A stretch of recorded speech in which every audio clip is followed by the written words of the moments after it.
Hi, I'm Heidi Romero. I will be discussing my quality initiative for Nursing 405.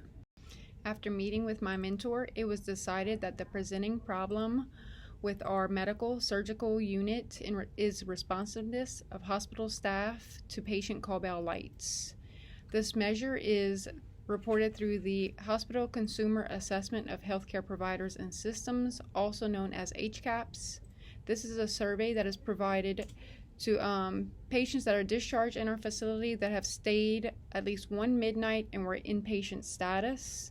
As of February 2020, our score was of the 75th percentile for responsiveness to hospital staff, with our goal to be at the 90th percentile or above. So how does this affect our patients? Patients become frustrated when their call bells are not answered properly. They're having to wait longer periods of time for the nurse or aide to arrive and respond to their needs. With that frustration of waiting, this places the patient at a higher risk for falls. Per Zing and Yin, the assumed disparity between patient and nurse perceptions of call light usage may be the core of patient safety problems, particularly because patients become impatient when a prompt response is not made and they attempt activities that threaten their safety. With our current process, I have attached to my flow chart. Our current process for answering call bell lights is when the light is activated, is answered by whoever is at the nurse's station or down the patient hallway. The failure occurs when the call bell is answered. The person who's answering it is waiting for the assigned nurse or aide to go and assist the patient instead of taking care of that patient's need immediately.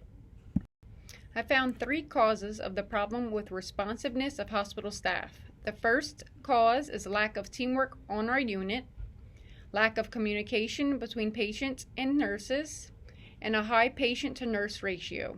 I will discuss these further in the next slides. My aim for this process is by the end of fiscal year 2020, the medical surgical unit will have all staff answering call bells, regardless if nursing or not. We will incorporate hourly rounding by the nurse aides and nurses, and the HCAHPS score will be at or above the 90th percentile for responsiveness of hospital staff. Next, I will talk about my measures. With my outcome measure, the current HCAHPS score for responsiveness of hospital staff is at the 75th percentile. That means that we are within the 75th percentile of all hospitals scoring for responsiveness of hospital staff to our patients. With the implementation of the QI initiative, our scores will increase to the 90th percentile by end of fiscal year 2020. With our process measure, the nurse aides will be utilized effectively. If no nurse aide is available, all staff, including ancillary, will answer call bell lights. Nurses will also perform hourly rounding. The ancillary staff includes dietary, housekeeping, maintenance, anyone down the hallway. My balancing measure is to educate all staff to answer call bell lights and assist patients. Also, the unit leader will monitor if staff is avoiding call bell lights. An increase in responsiveness to patients will lead to a decrease in falls on the unit. The plan for change will include educating all staff members to answer call bell lights and address patients' needs without having to wait for a specific aide or nurse to be available, implementing hourly rounding, and incorporating all nurses available to help when understaffed.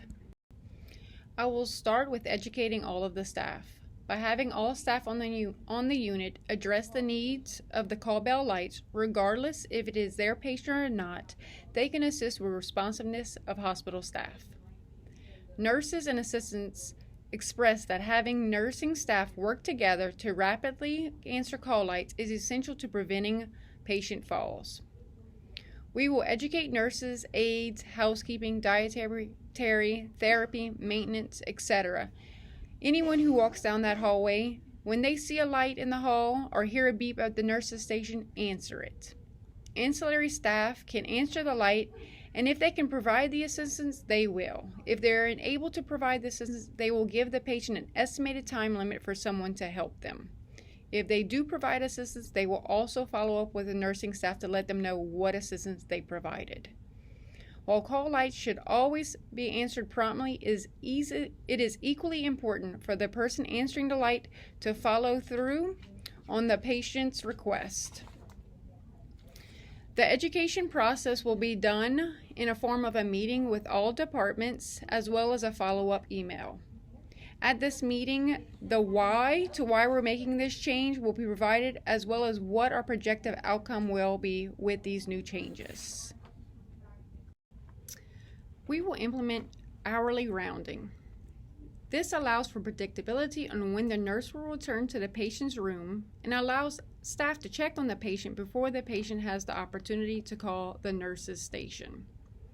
We will implement a nursing to check the patient every even hour and then the aide every odd hour, or vice versa. That way that if a nurse gets tied up in a room, they don't have to worry about going out and doing that check that they just did an hour ago. It's now the nurse's aide. So they have a 2-hour window between the two of them. I'm going to read a quote. A study done by Ford showed a decline in call bell usage of up to 52% after initiating the hourly rounding. So with the decrease in the call bell usage, the more predictability, there's a less likely chance that the patients will have a fall, and this also gives the nurse ability to concentrate on her nursing duties and her charting versus going back and forth to the floor to check on these patients for needs who've already been met. The nurse or aide, once they've done this rounding, they're going to put a note in the chart saying that they've rounded on the patient, all needs have been met. It'll be up to the nurse leader to monitor the patient charts for compliance of this, that it is being done, and we'll see how that goes. We're going to now discuss the patient to nurse ratio. Patient and staff safety is at the forefront of our hospital initiatives. The utilization of a conservative nurse to patient ratio will be implemented to not only maintain a safe environment, but also serve as an adjunct to assisting with response times. Currently, we have a 6-to-1, which is 6 patients to 1 nurse. We're going to change that to a 4-to-1. This 4-to-1 ratio will allow for more time to serve patient needs regardless of the acuity level. We also have a free charge that will be available to offer support throughout the day. When the census does rise, the unit can get assistance from the 2 RN case managers on the floor, as well as like the unit manager for IV medications, wound care, any kind of nursing duty. And if they're tied up, they always have 3 other RNs on the day shift to at least get that help from. The unit will also start huddles at the beginning of every shift. These huddles will allow the staff to prioritize the patients and focus on safety. During these huddles, the nurse can voice who will need the most support for the day. With any change, we can expect some kind of barrier to the process. So I've listed some barriers and resolutions to those barriers. So potential barriers for change is the staff not wanting to answer the call bells. Staff may hear the call bell or see the light and choose not to answer it. Another barrier is a nurse or aide not performing their hourly rounding. I find the best resolution to a barrier is to explain the why we're doing this change. Conflict and resistance almost always accompany change because change alters the balance of the group. This can easily be avoided by being transparent with your staff and why the changes are occurring, celebrating the wins, validating the processes. By utilizing a coaching attitude and dealing with fallouts through surveillance, we will begin the process of hardwiring it. Our goal for the change is once the QI process is implemented, it is expected that our HCAHPS score will increase from the 75th percentile to the 90th percentile by the end of the fiscal year 2020. This is a long-term goal for us. The short-term goal is to see that HCAHPS score increase by at least 5 percentile points each month after the implementation. Each month we will review our HCAHPS score and we'll look for improvement or declines in responsiveness as hospital staff, and then we can alter our change from that point. I've attached my run chart to see what our numbers have been and our projections will go to. Our goal for the change is once the QI process is implemented, it is expected that our HCAHPS score will increase from the 75th percentile to the 90th percentile by the end of the year fiscal year 2020. This is our long-term goal for us. The short-term goal is to see that HCAHPS score increase by at least 5 percentile points each month after the implementation. Each month we will review our HCAHPS score and we'll look for improvement or declines in responsiveness as hospital staff, and then we can alter our change from that point. I've attached my run chart to see what our numbers have been and our projections will go to. So how are we going to monitor and evaluate the progress of this QI?